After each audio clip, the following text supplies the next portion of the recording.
안녕하십니까? 자, 오늘 2022년 시작 전에 알아야 할 외국 국민회계사의 모든 것이라는 제목으로 오늘 강의를 받게 된 안광우라고 합니다. 오늘 이 시간에는 CPA 시험 전반에 대한 내용들을 좀 살펴볼 거고요. 더불어서 이제 미국 취업을 중심으로 해서 간단하게 꼭 아셔야 되는 내용들, 또 어떤 통계 자료들을 바탕으로 해서 설명을 좀 드려보려고 합니다. 따라서 이미 공부를 시작하신 분들도 도움이 되실 거고요.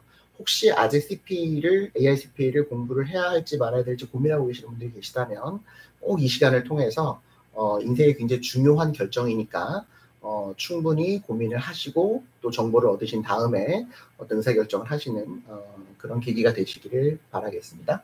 자, 일단 시험에 대해서 조금 설명을 드리면 뭐 이거는 많이 알고 계시겠지만 AICPA 시험은 미국 공인회계사 시험인데요. 유니폼 시험이죠. 그래서 모든 주가 동일한 문제를 가지고 시험을 보고 있습니다. 그래서 한국에서는 이걸 AICPA라고 부르고요. 뭐 미국에서는 USCPA 또는 이제 주마다 자격 요건이 다르고 주마다 라이센스 요건이 다르기 때문에 주 회계사이긴 하지만 변호사와는 다르게 변호사는 이제 첫날은 그 똑같은 문제를 가지고 시험을 보지만 둘째 날은 이제 주법을 따로 보거든요. 그래서 이제 주마다 다 시험 내용이 달라요. 그런데 이제 공인회계사는 똑같은 문제를 가지고 시험을 본다. 그래서 어느 주로 시험을 합격하시던지 간에 모든 주에서 이 합격 여부가 다 통용이 되어지는 굉장히 특별한 시험이죠. 응시 자격이 좀 또 좋은 것이 전공이나 신분에 상관없이 누구나 시험에 응시를 하실 수가 있어요. 그래서 미국에서 교육을 안 받으신 분들도 시험에 응시할 수가 있는데, 뭐 예를 들면 변호사 시험은 반드시 미국에서 로스쿨을 나와야 되고, 또 심지어 미국의 뭐 리얼터 시험이나 뭐 보험 시험이나 우리가 뭐 인슈런스 에이전트 시험도 미국 내에서 일정 교육을 받은 분들만 시험에 응시할 수가 있고요. 또 신분에 대해서 또 어떤 그 자격 요건들이 있고, 또 어디에 취업이 되어서 스폰서가 있는 분들만 또 보험 시험을 볼 수가 있고, 뭐 이런 자격 요건들이 굉장히 까다롭거든요, 미국 시험들이. 근데 거의 유일하게 이제 좀 큰 시험 중에서는 이 공인회계사 시험은 한국 사람이 미국에서 공부를 전혀 안 한 상태라고 할지라도 외국에서 공부한 것만 가지고 이밸류에이션을 통해서 또 미국 영에서 뭐 괌에서도 볼 수가 있기 때문에 한국 분들이 이제 1990년대 후반 IMF 때에서부터 굉장히 많이 이제 시험을 응시하고 계시고 또 합격생들이 많이 나오고 있죠. 합격 기준은 현재 4과목인데요. 75점 이상이면은 전부 다 합격을 시켜주는 절대평가이고요.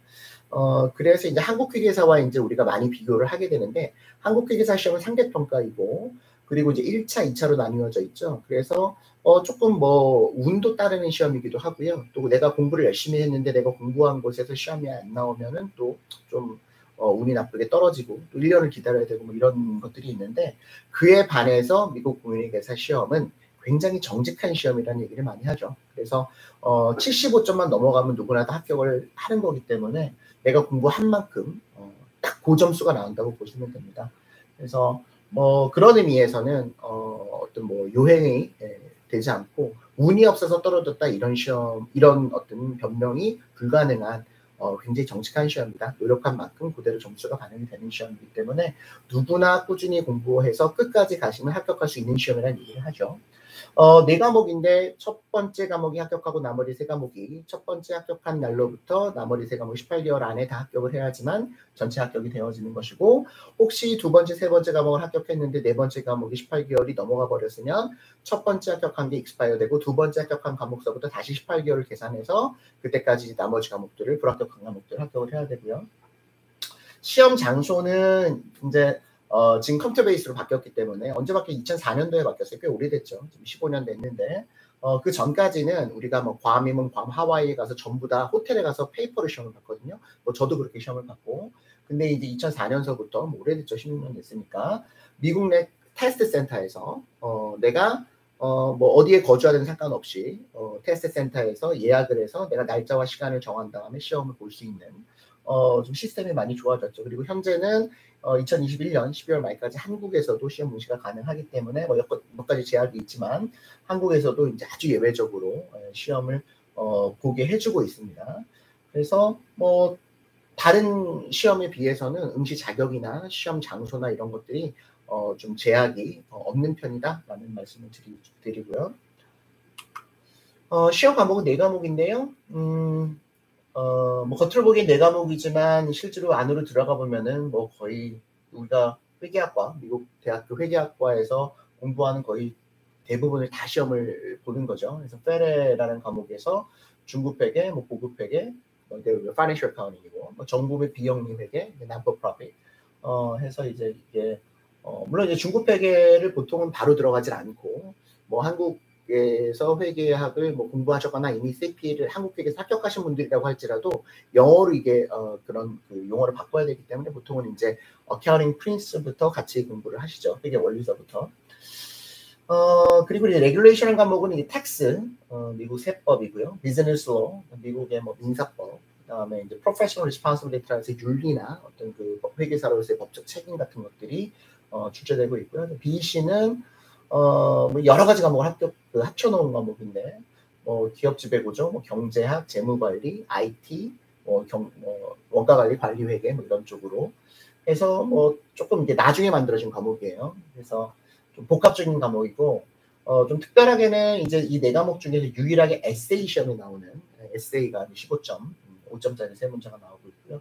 나머지는 이제 50%가 멀티플, 50%가 시뮬레이션인데, 이 시뮬레이션 50%라는 게 주관식은 아니고 어떤 큰 문제를 주고 거기에 이제 해당되는 그 문제들이 여러 문제가 이제 딸려 있는, 어떻게 보면 복합 문제죠. 그러나 이제 라이팅을 하는 것은 없어요. 그러니까 계산하거나 이렇게 해가지고 가로 채워넣기나 뭐 이렇게 하는 건데, 이제 에세이가 나오는 거는 BEC 과목에서 에세이가 나오고 있고요.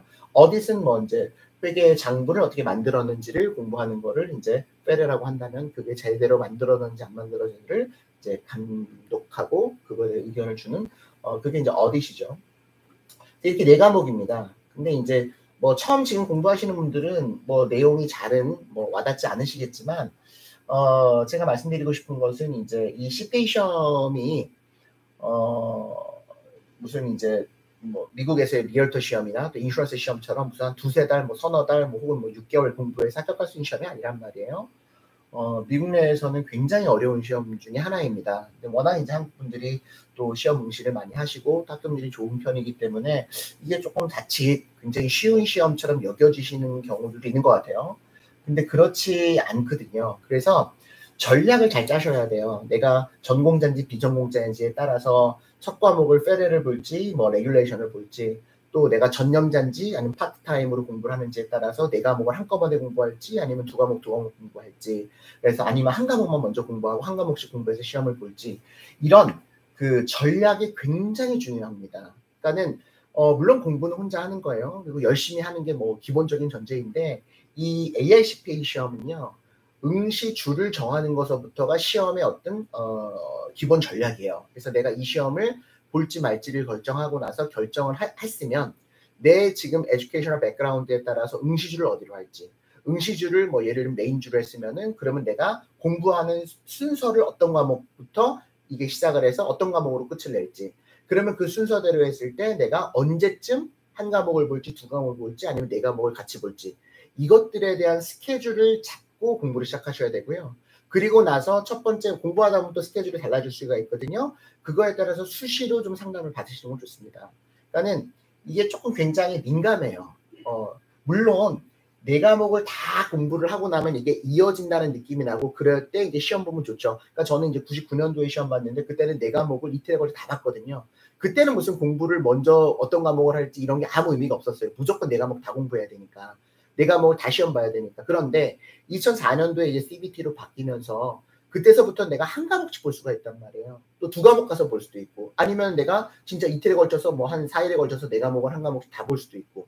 그러니까 이게 사람마다 내 어떤 그 상황에 따라서 공부하는 방법이나 어떤 순서나 시험 보는 과목이나 학점 취득이나 이런 것들이 다 달라질 수밖에 없단 말이죠. 그래서 그런 것들을 충분히 고려하셔가지고 응시 주 선정서부터 시험 보는 순서, 그리고 공부 방법을 다 개인마다 다르게 하시는 것이 좋다는 말씀을 좀 드리고요. 자, 시험은 이렇게 5개의 테스트렛으로 구성이 되어져 있어요. 그래서 5개인데 이제 첫 번째, 두 번째가 멀티플이고요. 이제 25%, 25%. 첫 번째 멀티플 초이스를 잘 보시면은 이게 어려운 테스트렛으로 가요. 그래서 첫 번째 멀티플 초이스를 잘 보셔야 됩니다. 너무 이거를 못 보시면 두 번째 테스트렛이 이제 이지 폼으로 가버리면은 이제 고득점이 안 나오거든요. 그래서 첫 번째 조금 더 시간을 투자하셔가지고 잘 보시는 것이 좋고, 그리고 나면은 이제 두 번째까지 테스트렛 마치면 이제 멀티플이죠. 그리고 나면 이제 세 번째, 네 번째, 다섯 번째 테스트렛은 이제 아까 말씀드린 시뮬레이션이에요. 그래서 이 시간 분배를 잘 하셔야 되고요. 그리고 이게 이제 중간에 첫 번째 테스트 끝나고 화장실을 가실 수는 있어요. 그런데 이때 시간이 계속 갑니다. 그렇기 때문에 4시간이 있는데 공식적인 쉬는 시간은 중간에 15분. 이때 이제 공식적인 쉬는 시간이고 화장실 갔다가 다시 들어올 때 몸수색을 다 하거든요. 그래서 몸수색하고 앉고 나면 거의 15분이 딱 간다 그래요. 그래서 뭐 가능하면 이 그 옵셔널 브레이크 타임에는 안 가시는 것이 좋고요. 그냥 뭐 계속 하는 게 좋고, 그나마 이제 이 스탠다드 브레이크가 하나 생겨가지고 중간에 한번 조금 이렇게 한숨 돌리실 수는 있죠. 시간 배분도 잘 하셔야 돼요. 과목마다 예를 들면 BEC는 조금 시간이 남을 수가 있는데 페레 같은 경우는 시간이 모자라는 경우들도 많고 하기 때문에 뭐 이런 것들은 우리가 강의 들으면서 선생님들께서 과목별로 시간 분배 어떻게 하라고 자세하게 설명을 해드리니까 또 공부하시면서 이제 차근차근 하시면 될 것 같고요.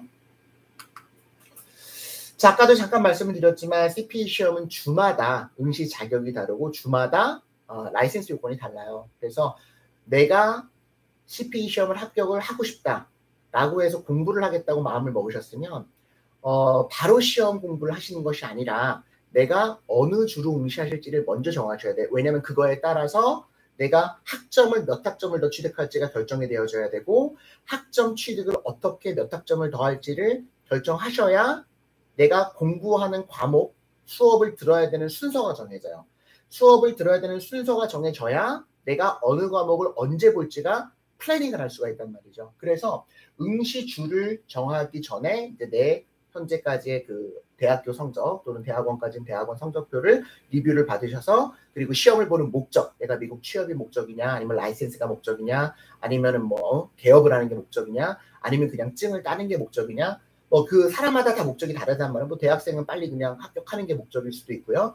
그거에 따라서 응시주를 정하셔야 됩니다. 그래서 뭐 주마다 다 달라요. 요건이 다 달라서 뭐 메인주는 그러니까 보통 비전공자분들이 많이 보시는데 뭐 회계감사학점에 15학점 있으면 되고 워싱턴주는 뭐 라이센스를 받는데 조금 이렇게 한국 경력도 인정을 해줘서 라이센스를 취득하려고 하는 분들이 또 많이 보는 주이기도 하고 대학생들은 이제 몬타나주나 벌몬트주로 시험을 볼 수가 있는 유일한 주들이거든요. 또 캘리포니아주는 타주에서 합격한 경우에 캘리포니아주로 바로 개업을 할 수가 없고 뭐 타주 라이센스를 받고 또 캘리포니아로 하나를 트랜스퍼를 해야 되기 때문에 뭐 약간 그런 제약 요건들이 있어서 개업이 목적이신 분들은 또 캘리포니아주에서 개업하려면 처음부터 캘리포니아로 보는 게 좋고 뭐 이런 다 요건들이 다르단 말이에요. 그래서 그거에 맞추어서 응시주를 정하셔야 됩니다. 근데 사실은 제가 시험 볼 때도 그렇고 많은 한국에서 이제 시험 보시는 분들이 이거를 잘 따지지 않고 그냥 빨리 볼 수 있는데 아무데나 보거나 그냥 뭐 학원에서 지정해주는 곳으로 이제 시험 응시주를 정하는 경우들이 많은데 절대 그렇게 하시면 안 되고요. 내 목적에 따라서 충분히 상담을 하시고 결정하신 다음에 시험 과목과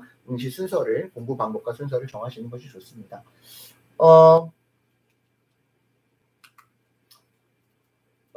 지금 이제 2021년 7월서부터 시험이 조금 바뀌었죠. 그래서 이미 이제 공부하신 분들한테는 이게 이제 무슨 말인지 이해가 되실 텐데, 지금 처음 시험을 공부하시는 분이라고 생각하시는 분들은 뭐 전혀 이해가 안 되시는 내용이기 때문에 많은 말씀을 드리진 않을 거고요.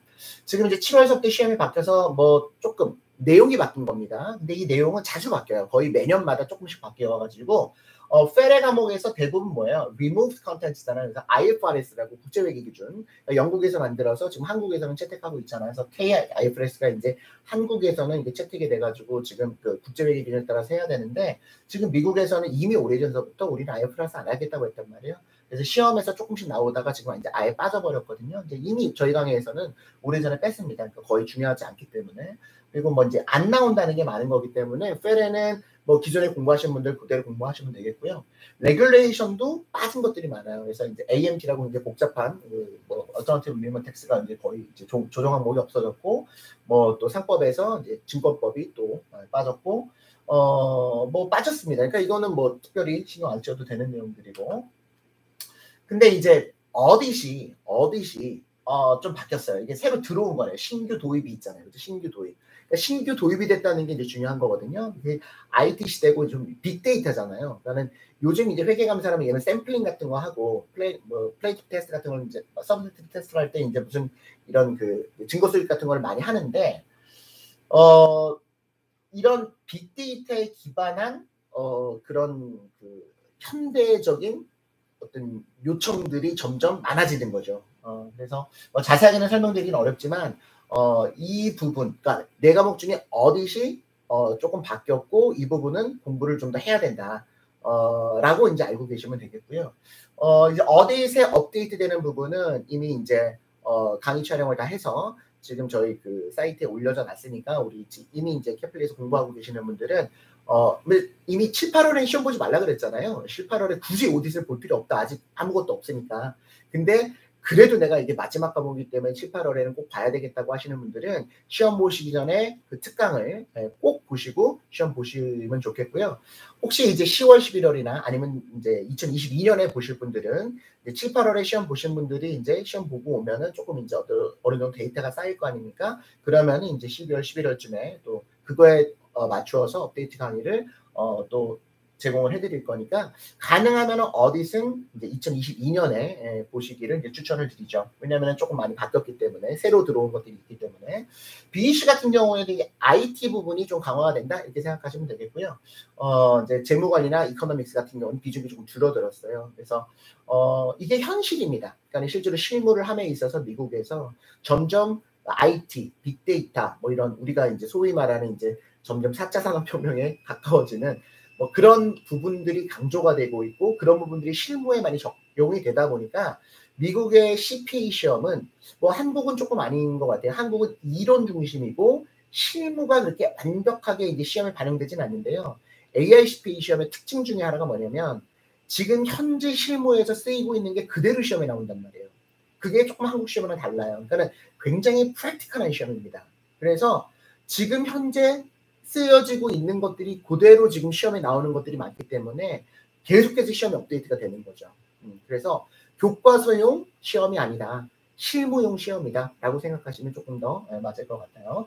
그래서 이제 2021년 7월에 변경된 부분에 대해서 좀 걱정하시는 분들이 계시면 어디 부분이 좀 바뀌었고 그 부분은 지금 업데이트 강의를 올려놨으니까 꼭 수강을 하시고 7, 8월에 시험 보셨으면 좋겠고요. 더 큰 문제는 뭐냐면 더 큰 문제는 2024년이에요. 2024년에 시험이 완전 통째로 바뀔 예정입니다. 그러니까 이제 이거는 뭐 저는 이제 1999년도에 이제 시험을 봤고요.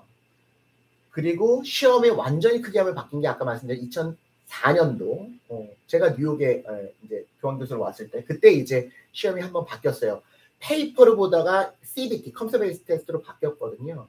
그때 이제 과목도 바뀌고 뭐가 이제 완전 통째로 바뀌었어요. 근데 그때 컴퓨터로 바꾸면서 시험을 한 과목씩 볼 수 있으니까 더 쉬워질 수도 있다라는 얘기들을 가끔 했거든요. 근데 웬걸요.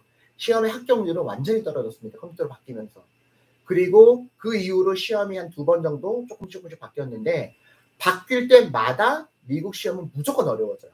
무조건 어려워집니다. 그러니까 제 경험으로 봤을 때 제일 쉬웠던 건 제가 시험 봤을 때예요. 1999년도. 그리고 2004년도에 시험 바뀌면서 어려워졌고요. 왜냐면 과목이 왕창 들어왔거든요. 재무관리, 이코노믹스, 뭐 IT, 코퍼레이트 가버넌스 다 그때 새롭게 들어온 과목들이에요. 제가 시험 볼 때는 없었거든요. 그리고 계속해서 뭐가 추가가 되는 거죠. 왜냐하면 점점 이제 회계 감사나 회계사들이 일할 때 이런 내용들이 요구가 되어지니까.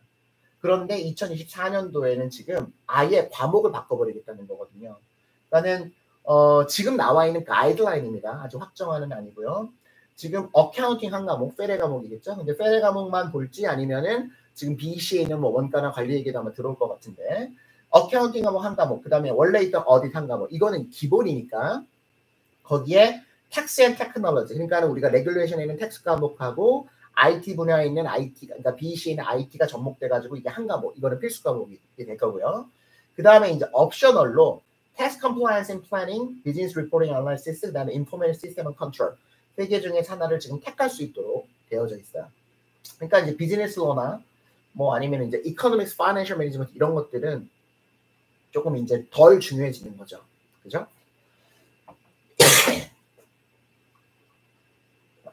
그래서 이게 2024년서부터 바뀐다고 되어져 있기 때문에 보통 CPE 시험을 우리가 보통 기본으로 1년 반에서 2년 잡거든요.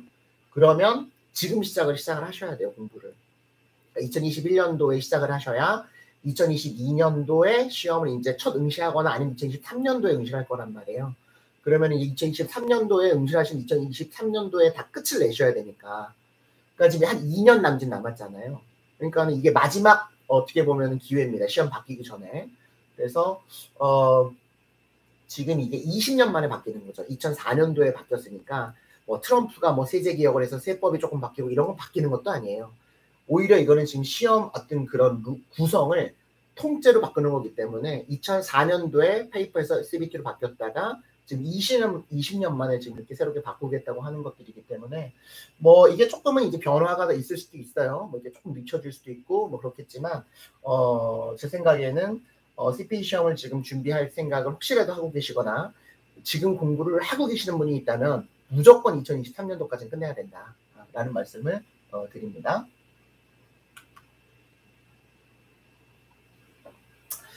자, 그러면 우리가 왜 ARCPA를 준비를 해야 될까? 뭐 다른 뭐 자격증들도 많이 있는데 그런데 이제 뭐 한국 같은 경우는 자격증들이 많이 있어요. CFA도 있고 뭐 CIA, C4, 뭐 CMA 여러 가지 자격증들이 있는데요. 뭐 저도 한국에서 강의를 오래 했지만 그 중에서 미국에서 실질적으로 유용한 자격증은 딱 하나 ARCP밖에 없다고 해도 과언이 아닙니다. 그러니까 우리가 한국에서 들어본 모든 자격증들이 사실은 미국에서 취업할 때 별로 효용 가치가 없어요. 미국에서 일을 해보신 분들은 아마 아실 거예요. 그거는 그런 많은 자격증들은 이미 필드에서 일을 하고 계시다가 어떤 내 연봉을 올리거나 조금 더 전문 분야로 갈 때 이제 필요한 자격증들이고요. 그거에 비해서 ARCPA 시험은 처음에 미국에 취업을 할 때 어떻게 보면 거의 유일무이하게 우리의 무기가 될 수 있는 자격증이라고 생각을 하시면 돼요. 그래서 뭐 여러 가지 이유가 있겠지만 일단 ARCPA 시험은 이게 미국 시험이잖아요. 미국 회계사 시험이긴 하지만 회계와 감사, 그러니까 어카운팅과 오딧, 우리가 시험이 바뀌어져도 이게 출제가 되는 두 과목은 글로벌 기준이라고 보시면, 글로벌 스탠다드라고 보시면 돼요. 그래서 한국이나 미국이나 어카운팅이나 회계나 감사는 어딧은 큰 차이가 없습니다. 그러니까 글로벌 기준. 왜냐하면은 내가 한국에만 기업이 있는 게 아니라 미국에도 지사가 있고 뭐 이렇게 여러 글로벌 기업이잖아요. 그리고 내가 어떤 회사를 판단할 때 미국 사람도 판단할 수 있고 한국 사람도 판단할 수 있는데 이 기준이 달라버리면 이게 좀 이상하잖아요. 그래서 이런 어떤 기업의 재무제표를 만들고 이거에 대해서 감사하는 것은 글로벌리 거의 스탠다드화 되어져 있다라고 생각하셔도 돼요. 그래서 내가 ARCP를 합격해서 일본에서도 미국 회사 가서 일을 하실 수가 있고 홍콩 가서도 미국 회사 가서 일을 하실 수가 있는 거죠. 물론 홍콩에 있는 중국 회사는 중국 회계 기준을 알고 그 다음에 이게 미국과 연결되어 있으면 미국 것도 아는 회계사가 필요하겠죠. 한국도 마찬가지예요. 한국에서도 한국에서만 어떤 오퍼레이팅을 하는 회사는 미국 회계 기준을 맞출 필요가 없잖아요. 그러면은 그 사람은 한국 회계를 아는 사람을 뽑겠죠. 한국에 있는 한국 회사는. 그런데 한국에 있는 미국 회사는 어떨까요? 한국 회계도 알아야 되지만 미국 본사에서 리포팅을 해야 되잖아요. 그러면 당연히 미국 회계를 알고 미국의 감사 기준을 아는 미국 회계사를 뽑을 거라는 거죠. 그러니까 나라가 중요한 것이 아니라 그 나라의 어떤 기업이냐, 미국 회사냐, 뭐 독일 회사냐, 독일 회사가 굳이 미국 회계 기준을 알 필요는 없잖아요. 그렇죠? 그러니까 어떤 그런 어느 나라 기업이냐에 따라서 이제 그 미국 회계사가 취업할 수 있느냐 없느냐가 좀 결정이 되어지는데 일반적으로 회계는 글로벌 스탠다드다. 감사도 글로벌 스탠다드이기 때문에 거의 똑같다고 보시면 되겠고요. 자, 미국 취업을 중심으로 보자면 그렇기 때문에 이제 ARCPA는 한국에서도 뭐 어느 정도의 효용 가치가 충분히 있죠. 물론 이제 한국에서 사대법인 들어가기 위해서는 한국 회계사 시험을 합격하는 것이 훨씬 더 유리하지만 미국 회계사도 외국계 기업이나 또 영어를 잘하신다면 한국 사대법인에서도 지금 채용을 하고 있기 때문에 좀 효용 가치는 충분히 있지만 실질적인 효용 가치는 미국에서 있는 거죠. ARCPA는. 그래서 보면은 한국과 비교해서 미국 같은 경우에는 세금 보고 시스템이 완전히 다르죠. 그래서 한국은 우리가 직장 다니시는 분들 같은 경우에는 회계사를 만날 일이 없어요. 그죠? 한국은. 왜냐면은 연말정산을 통해서 우리가 우리 그 한국 국세청에 들어가서 내가 알아서 세금 보고 하잖아요. 그런데 이제 미국은 그런 게 없어요. 그래서 직장을 다니시는 분들도 내 W2를 받아가지고 회계사 찾아가가지고 세금 보고를 대신 해달라 그래야 된단 말이에요. 불법 체류를 하시는 분도 세금 보고를 해야 돼요. 그러니까 모든 사람이 미국은 알아서 세금 보고해요. 그래서 회계사의 숫자, 세무사의 숫자가 한국에 비교하면 엄청나게 많은 거죠. 그러니까는 뭐 우스갯소리로 약국보다 교회보다 더 많다 회계사가 뭐 이렇게 이제 얘기를 하는데 그만큼 회계사의 수요가 많다는 거죠. 텍스 쪽만 해도. 왜냐하면 세금 보고 시스템이 다르기 때문에 그래요. 그래서 미국 같은 경우에는 꼭 회계사만이 아니라 뭐 H&Rblock이나 뭐 리버리텍스나 이런 텍스 프랜차이즈 회사들이 굉장히 파퓰러하죠. 그래서 진짜 그거는 블럭블럭마다 있어요. H&R블록 같은 경우는 걔네들이 뭐 해주는 회사냐면 세금 보고 대행해주는 회사거든요. 그래서 이제 그런 세금 보고 시스템 자체가 달라서 수요가 좀 많은 편이다. 그 다음에 이제 한국 분들이 미국 취업할 때 상대적으로 숫자에 강하잖아요. 그러니까 인도, 뭐 우리나라 이런 그 나라들이 그 숫자에 강하고 또 유일하게 또 시험에 굉장히 강한 나라란 말이에요. 사기선다는 말할 것도 없고 일단 시험에 딱 시작을 하면 우리나라 사람들은 시험에는 굉장히 강한 모습을 띠고 있기 때문에 가능하면 자격증을 요구하는 전문직으로 가는 것이 유리하다는 생각이 들어요. 영어를 무기로 하는데 가서는 우리가 어렵잖아요. 그죠? 그리고 뭐 예를 마케팅을 한다. 그럼 미국인들의 정서를 알아야 되고 얘네들의 어떤 뭐 여러 가지 어떤 심리를 알아야 되고 문화를 알아야 되고 하기 때문에 사실상 한국 사람이 미국에 와서 마케팅으로 취업하냐는 거는 사실상 굉장히 어렵습니다. 예. 그리고 자리가 많지 않아요. 일단. 그런데 이런 CPA 같은 경우에는 자리도 많지만 뭐를 중심으로 하냐면 항상 경력 중심이에요. 그리고 능력 중심입니다. 학벌 보지 않아요. 그러니까 한마디로 말하면 학벌을 보지 않아요. CPA는 너 학교 어디 나왔니 물어보지 않습니다. 너 어디서 무슨 일을 했는지를 물어본단 말이에요. 항상. 네. 그래서 경력과 능력을 기반으로 해서 내가 1년차, 2년차, 3년차 또 회사를 계속해서 옮겨 다니거든요. 그때마다 연봉이 계속해서 올라가죠. 그게 전문직이에요. 그러니까는 어디에 들어가서 그 회사에서 10년, 20년 그냥 죽을 때까지 일하는 것이 아니라 전문직이기 때문에 계속해서 새로운 또 나보다 내가 많은 것을 배워서 또 그거보다 더 좋은 어떤 그런 기업으로 계속해서 이렇게 스카웃되고 옮겨 다니고 하는 게 굉장히 자유롭단 말이죠. 그게 전문직이거든요. 그래서 한 5년 차까지만 잘 경력 관리를 하시면 사실 5년 차 이후에는 뭐 직장을 걱정하는 일은 없다고 보시면 됩니다. 예, 그래서 뭐 해고당할 일도 거의 뭐 진짜 없고 대신 이제 1년 차서부터 3년 차, 4년 차까지가 조금 어려운 부분들이 있는데 왜냐하면 한국 분들이 경력이 없고 그냥 CPA 시험 합격만 하는 경우들이 많기 때문에 그런데 그거는 조금 이따 더 설명을 좀 드려볼게요. 그리고 우리가 H1B 미국에서 취업을 하시려면 무조건 비자를 받으셔야 되는데 이 비자를 받을 유일한 비자가 H1B라는 비자인데 또 영주권 많이 들어보셨죠?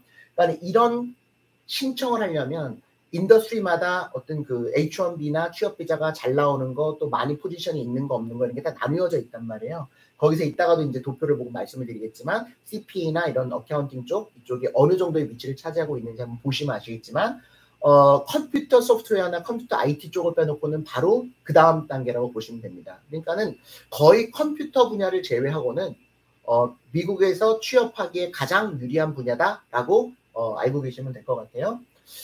말씀드린 IT 분야 같은 경우에는 압도적으로 외국인들이 미국에서 취업하기에 유리한 분야이고 가장 취업 비자와 영주권이 많이 나오는 분야예요. 그런데 조금 더 안을 들여다보면은 예를 들면 H1B가 1년에 취업 비자가 외국인들한테 발행하는 취업 비자가 1년에 85,000개를 발행을 하거든요. 딱 이제 85,000 개수가 정해져 있습니다. 그런데 이 85,000개 중에 IT 분야로 나가는 게 한 80%고요. 이 80% 중에서 인도가 차지하는 게 또 80%예요. 그러니까 거의 인도가 60에서 70%를 싹 다 가져갑니다. IT 분야를. 그러니까 H1 전체 쿼러에. 그러니까 한 6만 개에서 7만 개를 가져가버려요. 그러니까 나머지 한 만 몇천 개를 가지고 이제 한국 분들, 뭐 중국 사람들, 뭐 캐나다 사람들 이렇게 해가지고 보통 요 세 나라가 2, 3, 4등 하거든요. 그러니까 이렇게 IT 분야는 굉장히 나라가 딱 편향되어 있어요. 보통은 인도에서 경력자들을 아예 데리고 오거든요. 그만큼 포지션이 많아 보이고 굉장히 숫자가 많아 보이지만 실제로 안을 들여다보면 대부분 다 인도 경력자들입니다. 그러니까 신입사원들이 대부분 아닌 경우들이 많아요. 물론 신입사원들 많이 있긴 하지만 반면에 나라의 편차가 가장 없는 분야가 회계 분야예요. 예, 그래서 IT 분야와는 다르게 어떤 특정 국가에 편향되지 않고 또 외국인들이 채용이 가능한 어떻게 보면은 IT 분야보다 조금 더 유리한 분야다. 그 다음에 이제 시험에 강하다 그랬는데 다른 분야들은 시험이 없어요. 시험이 없기 때문에 경력만 본단 말이에요. 그런데 ASPM은 그나마 내가 전공을 학부 때 뭐 심리학을 했지만 내가 ASP 시험 공부를 해가지고 ASP를 합격해버리면 어느 정도의 난리지를 인정받는 거기 때문에 이거로서 전문가로서의 자질은 기본적으로 인정을 받을 수가 있단 말이죠. 물론 내가 전공에 따라서 내가 취업 비자를 받을 수 있는지 없는지가 결정되기 때문에 내가 비전공자분들은 미국에서 취업을 할 때 취업 비자가 전공하고 직무하고 매칭이 안 되면 안 나오거든요. 취업 비자가. 그래서 이제 미국에서 다시 대학원을 통해서 전공을 이제 회계 쪽이나 경영 쪽으로 바꿔주셔야 되는 뭐 이런 것들은 당연히 있지만 내가 CPA 시험을 합격했다라는 사실은 미국 내에서 미국에서 회계학 석사 정도를 했을 때 어떤 난리지의 레벨이 있다라는 것을 일반적으로 인정을 해준단 말이에요. 그러니까 한 1년에서 1년 반 정도 열심히 공부해서 4년 동안 경영학과, 회계학과나 경영학에서 공부한 거에 이상의 인정을 받을 수가 있기 때문에 이런 어떤 최단 기간에 전문 지식이나 자격을 취득하는 것으로서는 사실 ASP에 만한 것이 없다라고 해도 뭐 전혀 틀린 말이 아닙니다. 그러니까 이렇게 저도 뭐 사실은 한국에서 오랫동안 강의를 하고 또 교수 생활 오래 하면서 지금도 강의를 하고 있지만 미국에서 처음에 왔을 때 이제 저는 교환 교수로 왔잖아요. 2004년도에 벌써 이제 16년 됐는데 그때 이제 일본에 있는 맨하탄에 있는 어떤 일본 사람이 한국 사람들 대상으로 해가지고 이제 이런 뭐 조그만 보습학원 같은 걸 CPA 학원을 만들었다가 한 3개월 만에 고의적으로 뱅크럽하고 도망가 버리는 사건이 있었거든요. 오래된 얘기지만 그래서 제가 잠깐 교환교수로 와 있었는데 그때 피해자들을 구제하는 차원에서 식당에서 이제 하도 도와달라 그래서 이제 시작을 한 게 이 캐플이라는 학원의 시작이었어요. 그러니까 저는 그때 이제 1년만 하고 당연히 한국으로 돌아가야 되니까. 그런데 그때 왜 교민분들이 CPA를 하려고 할까? 전 잘 몰랐거든요. 저도 뭐 미국에서 로스쿨하고 뭐 오랫동안 일을 하다가 이제 한국으로 들어갔지만 회계사가 이렇게 외국인들이 취업하기에 거의 유일무이한 분야구나라는 생각을 한 번도 해본 적이 없었어요. 그냥 한국 회계사들이 많네 이 정도였지. 그런데 이제 막상 한인분들이 또 교민분들 포함해서 미국에서 취업을 하려고 할 때 전문직으로 취업을 하려고 할 때 뭐 의사나 변호사는 거의 불가능하고 왜냐하면 러스쿨을 가나 메디컬 스쿨을 가지 않으면 아예 시험 요건 자격 요건 자체가 안 되니까요. 그리고 뭐 다른 분야는 합격한다고 해도 사실은 생계 유지 자체가 어려운 경우들이 많아요. 그런데 CPA는 좀 시험이 어렵지만 학점을 취득해서 시험 요건을 맞출 수가 있고, 그렇죠? 그렇게 해서 한 1년 반 정도 공부하고 나면은 프로페셔널로서의 단기간에 인정을 받을 수 있는 굉장히 어떤 유용함이 있구나라는 거를 저도 나중에 알게 됐거든요. 그만큼 어떤 미국 취업을 원하신다면 다른 어떤 분야보다도 ASP가 ROI를 따졌을 때, 가성비를 따졌을 때 가장 최단 기간 투자 대비 리턴이 큰 시험이다라는 말씀을 드리겠습니다.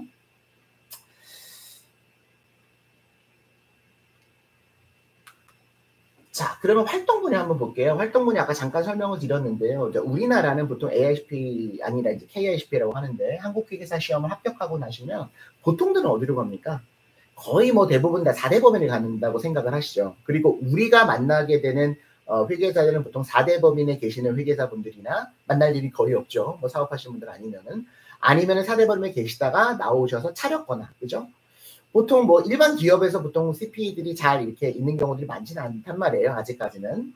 그런데 미국은 대형 회계법 빅4만이 아니라 100인 이상 회계법인들의 종류도 훨씬 많고요. 1인 사무실도 한국은 세무사분들이 계세요. 그러니까 세금 업무는 세무사분들이 하고 약간 뭐 회계 감사나 컨설팅은 이제 회계사들이 하고 뭐 이런 약간 한국은 이게 조금 나뉘어져 있는 부분이 조금 있어요. 그런데 미국은 뭐 물론 EA라고 하는 이제 세무사분들이 계시기는 하지만 굉장히 어떤 그런 활동 범위가 조금 아직은 회계사만큼 많지 않으시고 거의 세금 보고도 거의 그러니까 대부분 다 회계사분들, CPA분들이 하시죠. 공인회계사분들이. 그래서 1인이나 2인 CPA 사무실들이 엄청 많습니다. 그분들은 거의 이제 한 90% 이상이 다 세금 보고, 텍스 리턴 대행을 해주시고요. 뭐 북키핑도 하고, 뭐 간단한 뭐 리뷰나 컴파일레이션 정도를 하고.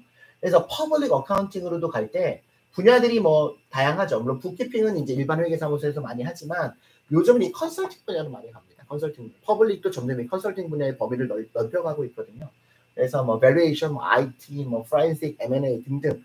그러니까는 조금 어떻게 보면은 이런 대형 회계법인뿐만 아니라 중간, 그러니까 세컨티어 회계법인들도 굉장히 분야를 넓혀가고 있어요. 컨설팅 분야는 점점 넓혀가고 있는 거죠. 그래서 회계사들이 꼭 회계 감사만 하는 것이 아니라 세무보고만 하는 것이 아니라 보통은 우리가 어디, 그렇죠? 회계 감사, 그다음에 세금, 그다음에 컨설팅, 어드바이저리 서비스 이 세 개로 보통 나뉘어졌는데 요즘은 특별히 점점 어드바이저리 쪽, 컨설팅 쪽이 많이 더 확대되고 있다라고 보시면 되겠고요. 미국에서 좀 특이한 점 중에 하나는 뭐냐면 프라이빗 쪽으로도 많이 가요. 프라이빗이라고 하는 건 우리가 쉽게 말하면 일반 기업이라고 보시면 됩니다. 미국에서 뭐 구글이라든지 뭐 아마존이라든지 뭐 또 미국에 있는 삼성전자 이런 데도 다 회계팀들이 필요한데 그 회계팀들이 재무회계만이 아니라 파이낸셜 어카운팅, 재무회계만이 아니라 관리회계, 원가회계, 또 IT, 뭐 그다음에 뭐 등등. 그러니까 회계팀도 좀 종류가 여러 종류잖아요. 이쪽으로도 회계사 합격하신 분들이 많이 들어가십니다. 그러니까 우리나라는 CP를 합격하면 워낙 시험이 어렵기 때문에 그냥 일반적으로 일반 기업으로 잘 안 가신단 말이에요. 퍼블릭으로 많이 가시는데 미국은 퍼블릭이 아니라 그냥 일반 기업으로도 상당히 많이 진출을 합니다. 한 저희 합격생분들을 지난 한 15년, 16년 동안 보시면 한 반반인 것 같아요. CP 합격하시고 퍼블릭으로 가시는 분들이 반, 프라이빗 쪽이나 뭐 비영리나 이쪽으로 가시는 분들이 반. 그러니까 그만큼 많이 가는 거죠. 그리고 일반 기업도 점점 뭐 인터널 어디시나 뭐 경영관이나 레이쇼 분석하거나 또 트레저리, 그러니까 재무팀이나 텍스 쪽에 굉장히 다양한 포지션들이 갖고 있습니다. 그러니까 이제 이렇게 기업 내에 이런 텍스팀들이나 재무팀들을 별도로 다 두고서 회계사들을 계속해서 뽑고 있고요. 또 하나 특이점은 미국은 은행, 금융기관에서 CP를 많이 뽑습니다. 뭐 예를 들면은 뭐 컴플라이언스나 뭐 인터널 어디시나 뭐 삭스 우리가 뭐 사이너스렉트 이런 것들은 이제 은행에서도 많이 이제 이슈가 되거든요. 그래서 은행으로도 많이 들어가세요. 투자은행 뭐 커머셜 뱅크 포함해서 그리고 보험회사에서도 펜션이 있기 때문에 어떤 세금하고도 연관이 되어지거든요. 부동산 관련도 몰기지하고 뭐 텍스 이슈들이 있기 때문에 재무제표 같은 것들을 봐야 돼서 부동산 관련 회사로도 진출하는 경우들이 꽤 많이 있고요. 또 미국의 굉장히 특별한 것 중에 하나는 나포 프로핏이죠. 나포 프로핏이 맨하탄에만 몇천 개가 있어요. 그러니까 우리가 생각하는 적십자사나 뭐 이런 어떤 뭐 국경 없는 의사회나 이런 그 나포 프로핏만이 아니라 분명히 저 회사는 영리회사인데 CPA가 100명 있단 말이에요. 어떤 나포 프로핏은 뭐 일반 직원들 많지 않고 그런데 IRS 국세청에서 이거는 세법상 나포 프로핏으로 규정을 해놨기 때문에 그냥 비영리 기관인 거예요. 그러면은 뭐 다 연봉 잘 많이 받고 CPA가 하는 업무 똑같이 하면서 나포 프로핏에서 일하고 있는 거죠. 이런 기관들도 많습니다. 학교, 뭐 병원 다 회계사들을 채용을 하고 있고요. 또 하나 공무원으로도 많이 가요. 우리나라는 공무원을 하려면 어떻게 됩니까? 일단 9급, 7급, 5급 시험을 봐야 되잖아요. 근데 미국은 공무원 시험이 있어요? 없어요? 없어요. 공무원 무슨 자격 시험이 없습니다. 따라서 FBI건 CIA건 무슨 시청이건 회계 쪽에 누구를 뽑으면은 CPA 경력이 있는 사람을 그냥 뽑는 거예요. 그러니까 나이가 50이 돼서도 뽑고 물론 이제 제약이 이제 나이 제한이 있는 포지션들이 조금 있습니다. 공무원 같은 경우에. 근데 거의 없다고 보시면 돼요. 그래서 영주권이 있는 경우에는 이제 스테이트나 시티까지 시민권이 있으신 분들은 페더럴, IRS나 페더럴 가버먼트. 그래서 최근에 제가 아주 친한 분은 계속 빅4에 계시다가 또 프라이빗에서 은행 쪽에 일하시다가 50이 넘으셨는데 FBI에 이제 스카우트 되셔가지고 지금 이제 그 신문 체크하고 계시거든요. 그러니까는 굉장히 갈 수 있는 분야가 다양하죠. 물론 이제 공무원은 영주권 이상이어야지만 이게 되니까 조금 다르긴 하지만 그래서 한국에서는 시험을 봐야지만 어떻게 보면 공무원이 된다라고 생각을 하실 수 있을 텐데 미국에서는 내가 신분만 해결이 된다면 공무원으로 아무데나 취업을 할 수 있는 기회들이 많다라고 보셔도 됩니다. 그만큼 제가 말씀드리고 싶은 것은 활동 분야가 많다는 거죠. 자, 그러면 이렇게 활동 분야가 넓고 많은데 그러면 미국에서 취업을 할 때 뭐가 제일 중요할까? 라고 제가 질문을 드려볼게요. 그럼 미국에서 취업할 때 뭐가 제일 중요할 것 같아요? 질문을 드리면 뭐가 중요할 것 같으신가요? 보통들은 내가 영어를 잘해야 될 것 같다. 미국이니까. 그리고 뭐 미국에서 대학을 꼭 나와야 될 것 같다. 뭐 아니면은 뭐 자격증을 꼭 따야 될 것 같다. 등등의 어떤 여러 가지 의견들을 말씀을 하시죠. 뭐 미국 문화를 알아야 될 것 같다. 근데 제가 지난 16년 동안, 17년 동안 미국에서 이제 이 캐플리라고 하는 CPA 시험 준비하는 교육뿐만이 아니라 이제 플러스 커리어라고 뭐 한국, 미국 통틀어서 엔트리 레벨 취업하는 그 HR 회사는 유일하죠. 근데 그거를 어떻게 보면은 우리 수강생분들을 위해서 이제 설립을 해서 지금 또 15년 동안 같이 운영하고 있는데 거기에 이제 취업을 하는 거를 보면은요. 꼭 그거를 보지 않더라도 미국 상황을 보면은 첫 번째 가장 중요한 건 신분 이슈입니다. 신분 이슈. 내 능력이 아무리 많아도 내가 일할 수 있는 신분이어야지만 미국 회사에서 받아준다고 보시면 돼요. 점점 이게 강해집니다. 그래서 아까 잠깐 말씀을 드렸지만 H-1B 비자를 받을 수 있는 자격 요건이 돼야 되거나 아니면 영주권을 받아야 되거나 이 두 개밖에 없어요. 사실은 어떤 그런 내가 미국에서 일할 수 있는 그런 것들이. 그래서 취업 비자를 받아야 된다. 그러니까 일할 수 있는 신분이어야 된다. 그 다음 두 번째가 뭘까요? 미국 취업할 때 중요한 것은. 두 번째는 경력입니다. 그러니까 미국에서 취업할 때 가장 중요한 것은 영어도 아니고 학교도 아니고 성적도 아니고 자격증도 아니에요. 경력이에요. 그게 프로페셔널입니다. 그러니까는 자격증이 없더라도 내가 관련 분야 경력이 미국 내에서 있으셔야 돼요. 미국 내에 어떤 경력을 갖고 있어야지만 내가 그 다음 단계로 취업할 수가 있어요. 참 아이러니하죠. 내가 처음 취업을 하려고 하는데 경력이 당연히 없죠. 그러면 취업이 안 돼요. 그래서 미국에서는 뭐가 필요합니까? 내가 나이가 많건 적건 뭐 아무리 한국에서 잘났었건 못났었건 상관없이 일단 인턴십부터 시작을 해야 됩니다. 그게 미국의 취업 시스템이기 때문에 그래요. 경력을 쌓아야 된다. 두 번째는 경력이에요. 그리고 세 번째가 자격증입니다. 자격증이라는 게 뭐 이게 라이센스를 말하는 게 아니고요. CPA 시험을 합격한 거죠. CPA 시험을 합격했다. 왜냐하면 이따가도 잠깐 말씀을 드리겠지만 2004년도에 사실은 이 교육기관을 처음 캐플리를 미국에서 시작을 할 때만 해도 미국의 이 취업 시스템이라고 하는 것이 어떻게 되어 있었냐면 지금도 마찬가지긴 하지만 CPA 펌들에서 엔트리 레벨 CPA를 뽑을 때 한국처럼 CPA 시험을 다 합격한 사람들을 뽑는 게 아니에요. 지금도 그렇습니다. 미국의 회계법인들은 어떤 사람을 어떻게 뽑냐면 대학교로 직접 회계법인들이 가서 3학년들을 인터뷰를 합니다. 또는 대학원 1학년들을 인터뷰를 해요. 그래서 이력서를 보고 인터뷰할지 말지를 결정을 하고 인터뷰를 해서 뽑은 다음에 그 1년 뒤에 또는 한 학기 뒤에 여름방학 3개월 동안 우리 회사에서 인턴을 시킵니다. 그 인턴을 한 친구들 중에서 일을 해보고 퍼포먼스가 좋은 친구들한테 졸업하기 전에 미리 풀타임 오퍼를 줘요. 미리 풀타임 오퍼를 줍니다. 그래서 졸업하고 나면 우리 회사 와라 이거죠. 그러면 대학생들은 일반적으로 졸업하기 전에 시험을 대부분 다 안 본단 말이에요. 못 봐요. 자격 요건이 안 되기 때문에 아주 예외적인 줄을 제외하고는. 그리고 미국 애들은 일반적으로 안 봅니다. 볼 수 있어도 안 봐요. 그렇게 해서 먼저 회계법인에 들어가서 한 2년차나 3년차 때 CPA 시험을 합격했단 말이에요. 과거에는 5년차 때까지만 합격해도 아무 승급에 지장이 없었어요. 승급에 프로모션에 지장이 없었는데 이게 지금 한 3년차 때까지는 합격을 해야 되고 더구나 지금 유학생들, 외국인들한테 중요한 게 뭐냐면 취업 비자를 받기 위해서 과거에는요. 경영학과나 회계학과를 나왔다라고 내가 전문가로서의 어떤 인정을 받을 수가 있었어요. 왜 H-1B는 전문직 취업 비자거든요.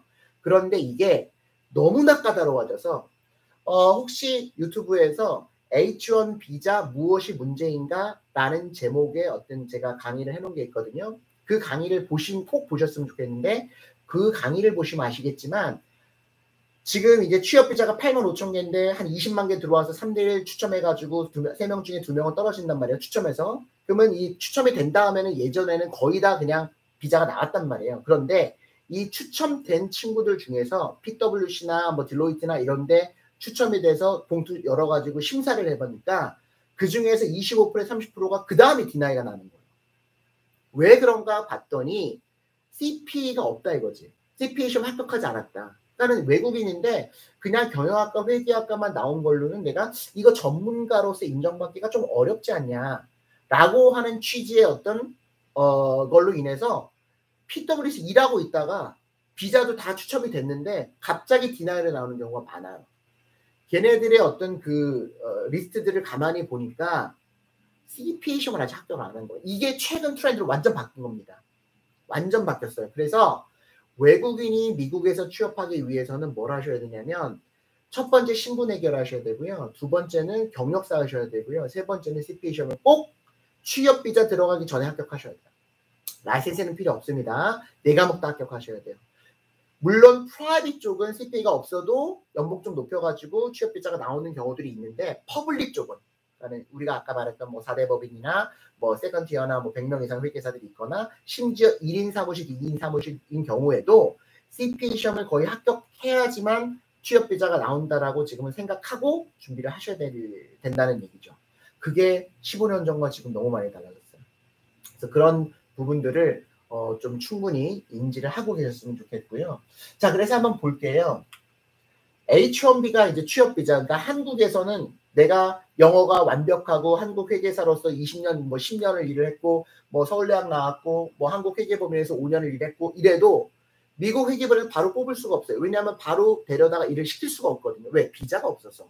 그러니까 3일 회계법인에서 파트너급이 돼갖고 여기 PwC를 1년에 몇 분 오신단 말이에요. 그렇게 완전히 이제 트랜스퍼가 돼갖고 오는 아주 예외적인 경우를 제외하고는 한국에 계시는 분이 미국에서 취업하려면 또 외국에 계시는 분이 외국인 신분인데 미국에 취업하려면 무조건 비자나 H1B를 받아야 되는데 이 H1B는 어때요? 네. 3월에 딱 한 번 신청을 받아요. 그래서 4월에 추첨해가지고 심사해가지고 9월 1일서부터 일을 시작할 수가 있거든요. 10월 1일서부터 일을 시작할 수가 있거든요. 그러니까는 기간이 딱 정해져 있고요. 숫자가 정해져 있어요. 그리고 내 전공과 경력이 이 직무와 매칭이 돼야 되는데 경력이 같은 어떤 직무에 6년 이상 한국에서 있었거나 아니면 내 전공이 이 직무와 매칭이 되지 않으면 내가 자격증만 있어갖고는 취업이 안 됩니다. 비자가 안 나와요. 그래서 내가 한국에서 예를 들면 뭐 연세대학교 뭐 사회복지학과를 나왔는데 CPA 시험 합격했단 말이에요. 한국 회계사, 미국 회계사. 그래서 한국에서 한 2년 일을 했어요. 그래서 미국 회계법인하고 저희가 인터뷰를 잡아줘서 미국 회계법인에서 뽑았단 말이에요. 그런데 비자를 내려고 보니까 비자가 안 나와요. 미국 회계법인에서 비자를 내주고 싶어도 스폰서를 해주고 싶어도 전공이 사회복지학인 경우에는 CPA 직무랑 매칭이 안 된단 말이죠. 경력 2년밖에 안 되니까.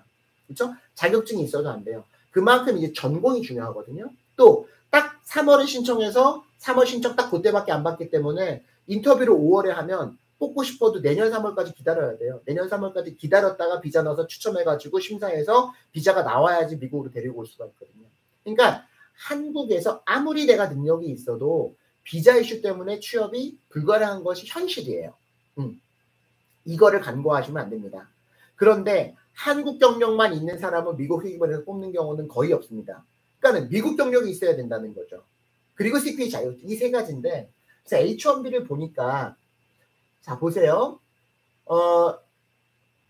인더스트리별로 어떤 분야가 지금 H1 비자를 가장 많이 신청했나 보시면 압도적으로 1위는 25만 개인데 이제 이거는 이제 그 리뉴얼도 다 포함해가지고 신청이니까요.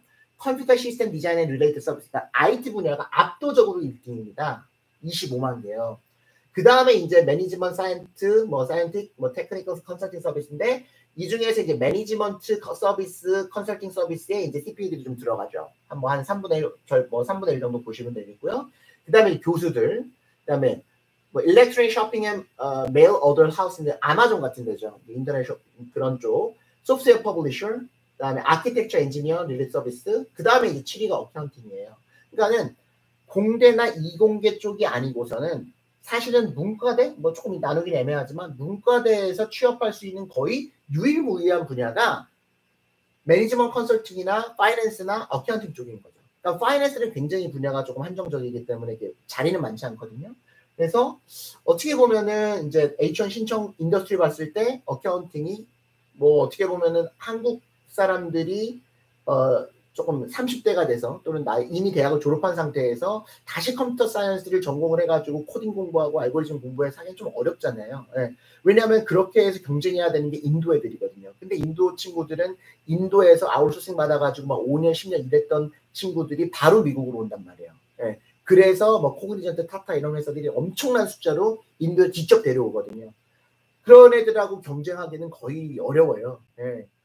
뭐 이렇게 지금 걸음마 수준은 불가능한데 어카운팅은 CPA 시험이라는 어떤 도약의 발판을 통해서 내가 아무것도 몰라 데뷔 크레딧도 몰랐는데 한 1년 반 집중적으로 공부해서 어떻게 보면은 조금 바로 전문가로 들어올 수 있는 지름길을 열어주고 그만큼 포지션도 많이 있다라는 거죠.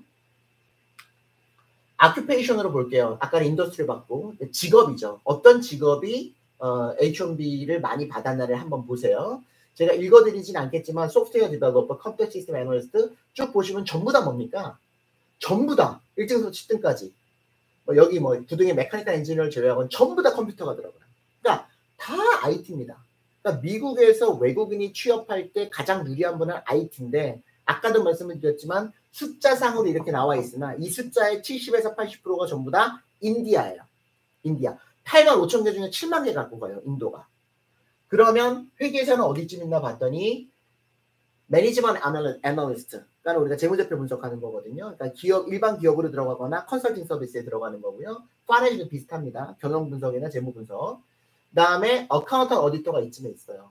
굉장히 많은 숫자입니다. 네. 다 CPA들은 아니겠지만 뭐 10단 숫자는 한 절반 정도라고 보시면 될 것 같아요. 그리고 이쪽으로도 일반 기업으로 많이 가기 때문에 굉장히 많은 숫자를 갖고 있고요. 나머지를 보세요. 11등 컴퓨터 아큐페이션, all others. 12등 스태티스티션, 통계학이죠. 이제 빅데이터 쪽이고요. 그다음에 15등이 비즈니스 인텔리전스 애널리스트. 뭐 이것도 좀 비슷하죠.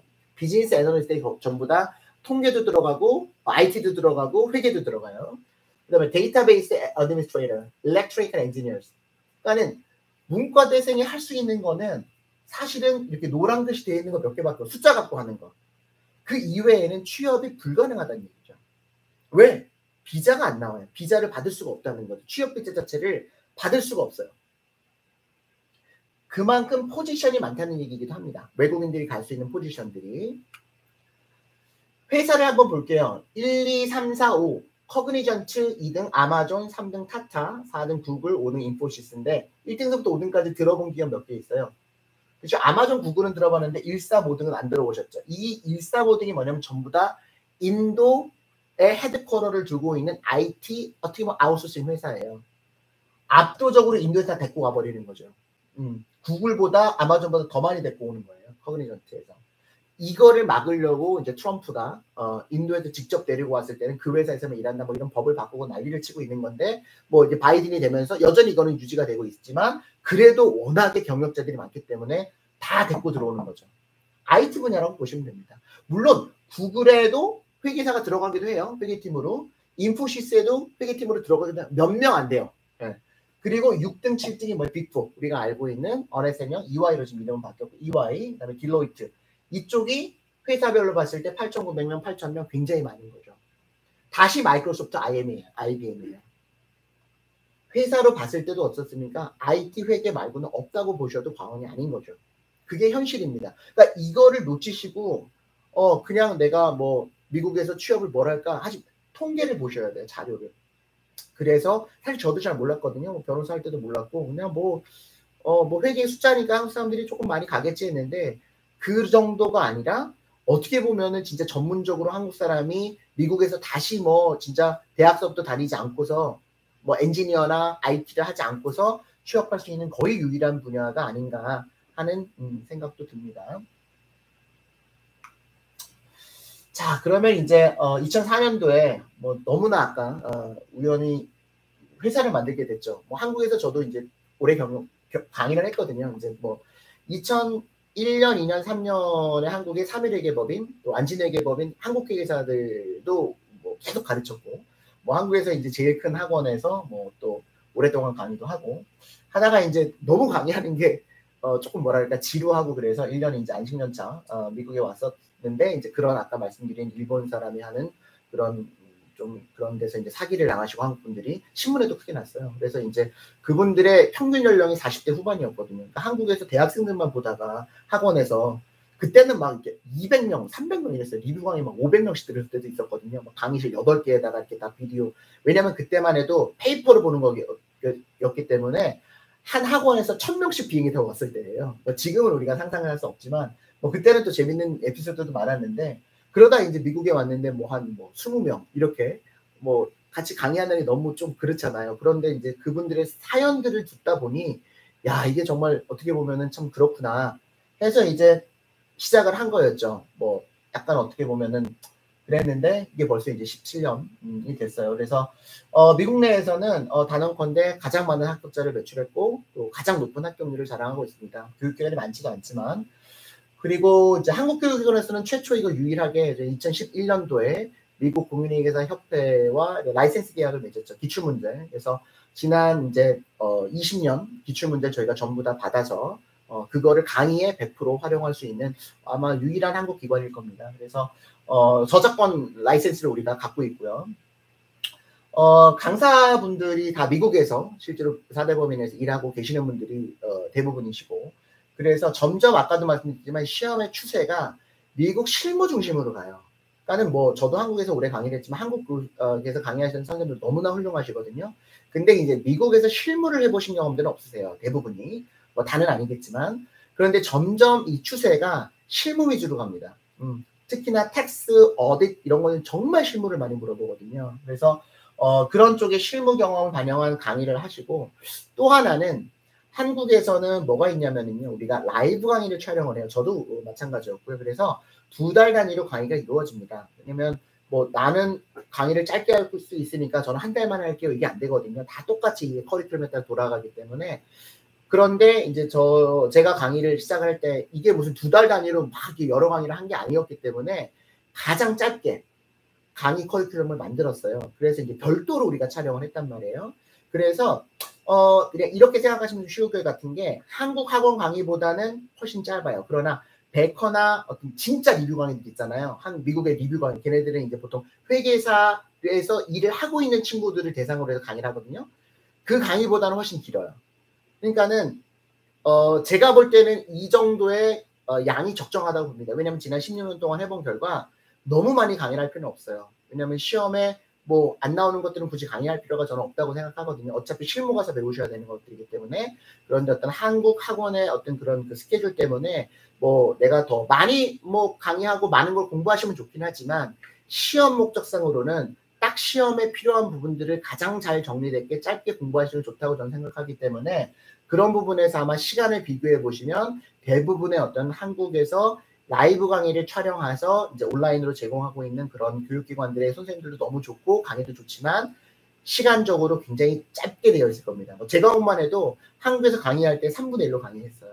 그래도 전부 다 합격을 할 수가 있을 정도로 강의가 되어 있기 때문에 그런 부분에서는 최적의 강의라고 저는 자부하고 있고요. 또 비전공자분들, 그러니까 이제 저도 법대였으니까 비전공자였을 거 아니에요. 누구나 미국에 계시건 뭐 베트남에 계시건 뭐 지금 두바이에 계시건 온라인으로 저희가 연계되어져 있는 기관을 통해서 전부 다 학점을 취득하셔가지고, 보통 비전공자도 4개월 동안 학점 취득하셔가지고요. 그 다음에 시험 보실 수가 있어요. 그러니까 굉장히 짧게 온라인 과정을 통해서 학점 취득이 가능하니까, 한마디로 내가 대학만 졸업했으면 전공에 상관없이 누구나 시험을 볼 수 있는 자격을 만드실 수가 있습니다. 다만 이거 할 때 뭐 하자고요? 무조건 내가 시험 공부할게요가 아니라, 내가 시험을 왜 보려고 합니다. 한국 취업이 목적입니다. 미국 취업이 목적입니다. 개업이 목적입니다. 아니면은 뭐 그 목적에 따라서 응시주를 정하고, 그거에 따라서 학점 취득을 몇 학점 할지를 정하고, 그거에 따라서 과목 공부하는 순서를 정하고, 그거에 따라서 내가 언제쯤 무슨 과목을 한 과목을 볼지 두 과목을 같이 볼지 이 스케줄을 꼭 잡으셔야 된다는 얘기죠. 그리고 공부하시면서 수시로 상담을 좀 받으시는 것이 좋아요. 그래서 개인별로 성적표 먼저 리뷰하고 응시주 결정하고, 본인한테 맞는 과정들이 있어요. 1년짜리 할지 뭐 2년짜리 할지, 뭐 대학생들은 또 2년 3년짜리 과정도 있으니까 그거를 할지, 아니면 리뷰 과정을 할지, 한국회계사 과정이 또 따로 있거든요. 그런 과정을 할지를 추천을 받으시는 게 좋고요. 또 이제 온라인으로 우리가 강의를 하다 보니까 학생분들이 질문하기가 어렵잖아요. 근데 저희는 이제 커뮤니티 사이트가 있어서 거기에 질문을 다 올려주시면, 그러면 각 담당 선생님들이 거의 뭐 한 하루 넘기지 않고 바로바로 다 답변을 해드리고요. 물론 이 시차가 있어서 뭐 한 20시간 넘게 걸리는 경우들도 많이 있긴 하지만 보통 이틀을 넘기진 않습니다. 아무리 길어도. 그래서 뭐 지금도 보면 사이트에 계속해서 질문이 몇 개씩 올라와요. 그러면 계속해서 답변 달아드리고 감사합니다, 고맙습니다, 이해됐습니다 하는데, 수시로 학습 질문을 직접 선생님들이 달아주시기 때문에 공부하시는 분들이 온라인으로 하긴 하지만 굉장히 도움을 많이 받고 있다고 말씀을 해주시더라고요. 그리고 이제 저희가 한국에도 지사가 있고 미국에도 뭐 당연히 본사가 있기 때문에 한국에서 공부하시건 미국에서 공부하시건 실시간으로 전화로 계속 상담을 하실 수가 있어요. 근데 이게 공부를 하다 보면 1년 반에서 2년을 하셔야 되기 때문에 또 시험을 합격 바로바로 다 하시면 좋지만 그렇지 못한 경우들이 있거든요. 그러면 공부를 할 때 이렇게 해야 돼요. 문제를 풀어야 돼요. 아니면 뭐부터 공부해야 돼요. 이거는 무슨 책을 볼까요? 이런 상담이 꾸준히 이루어져야 됩니다. 근데 이거를 미국에서 시험 보실 분들이 미국에 계시는데 이렇게 시차도 안 맞게 하시면 어렵잖아요. 그래서 가능하면 이제 미국에 계시는 분들은 미국 사무실하고 직접 저희 이제 선생님들이 계시거든요. 실시간 상담을 계속 해주시는 아마 양모 선생님이 미국에 계시고 한국에는 우리 김모 선생님이 계시는데 그 선생님들이 진짜 지난 한 10년 우리 양 선생님이 10년 넘게 맨날 이 수강생분들 어떻게 공부해라 어떤 분들이 합격하고 어떤 분들이 실패했는지를 봐오셨기 때문에 가장 적절한 안내를 해드릴 겁니다. 그래서 합격 수계들 보면은요 선생님들에 대한 어떤 고마움도 많이 표시하시지만 그 우리 양 실장님의 고마움을 많이 강조하시는 분들이 많이 계시죠. 그래서 두 개 지사를 통해서 미국에 계시는 미국에서 한국에 계시는 한국에서 이제 이렇게 계속해서 수시로 상담을 받을 수가 있고 그리고 이제 우리가 기간이 있습니다. 소환 기간이 있지만 시험 합격하시기 전에 계속해서 이제 시험 보는 NTS라고 하는 수험표가 있거든요.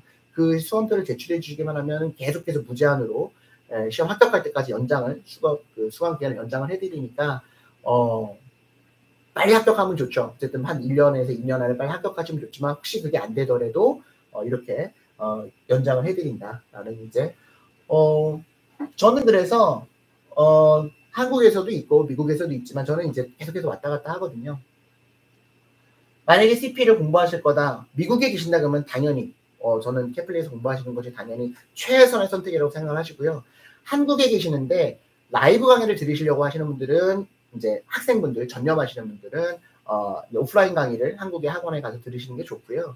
근데 온라인으로 내가 하겠다 그러신 분들은 이제 저희 온라인이 굉장히 잘 되어져 있으니까 강의가 짧게 요약으로 기출문제 활용해가지고 잘 되어 있고 또 선생님들도 실무 중심으로 굉장히 현실에 반영해서 잘 해주시고 계시니까는요. 저희 쪽 강의를 들으시면 아마 충분히 큰 도움을 받을 수 있을 거라고 생각을 합니다.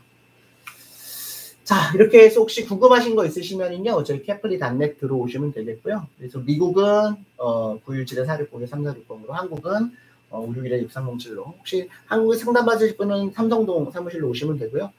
미국은 뉴욕이나 쪽으로 직접 오셔도 되지만 보통은 요즘은 이제 다 줌이나 아니면 전화 상담을 하시더라고요. 그래서 혹시 중국어가 더 편하신 분은 저희가 중국어 강의도 다 마련이 되어 있거든요. CPA도 그렇고 EA도 그렇고 그리고 내가 영어가 더 편하다. 근데 영어는 지금 캐플리 CP는 영어 강의가 이제 오래돼가지고 지금 이제 더 이상 사용하지 않고 EA 패스단에 들어가시면 영어로 다 100% 영어로 강의가 되어져 있으니까 편하신 대로 대부분 다 한국어가 편하시잖아요. 한국어로 수업을 들으시고 혹시 영어나 중국어가 편하시거나 그쪽을 활용하고 싶으시면 강의가 다 마련이 되어 있고 업데이트하고 있으니까는 그쪽을 활용하시면 되겠습니다. 자, 이렇게 해서 이제 1시간 남짓 우리가 AICP 시험에 대한 내용을 설명을 드렸는데요. 아무쪼록 도움이 좀 많이 되셨으면 좋겠습니다.